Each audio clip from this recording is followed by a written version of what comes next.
Nyoman Gede Soetedjo terpaksa berurusan dengan polisi lantaran nekat membongkar water barrier untuk penyekatan PPKM darurat di persimpangan Jalan Gatsu Barat Kebo Iwo Denpasar Barat, Rabu 14 Juli. Kasubag Humas Polresta Denpasar Ibtu Iketut Sukadi mengatakan saat diperiksa yang bersangkutan mengaku kesal lantaran ada penyekatan. Peristiwa itu bermula saat Soetedjo mengangkut material bangunan dengan mobil pick-up datang dari arah utara. Pria asal Jalan Cokro Aminoto Gang Suwari C36 Denpasar Utara ini hendak melanjutkan perjalanan lurus ke selatan. Karena ada penyekatan, dia diarahkan ke barat.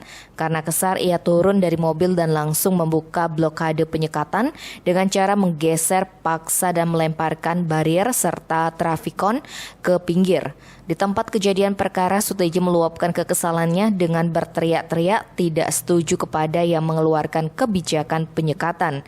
Akibat insiden itu, barier dan trafikon mengalami kerusakan sehingga penyekatan terbuka dan mengganggu petugas yang melakukan tugas penyekatan. Kejadian ini direspon tim Resmob Polresta Denpasar saat melintas di simpang Jalan Gunung Sanghyang Kebo Iwo. Soetedjo ditangkap personel unit lantas Polresta Denpasar dan digelandang ke Mapolresta Denpasar guna proses pemeriksaan lebih lanjut. Tim Bali Express melaporkan.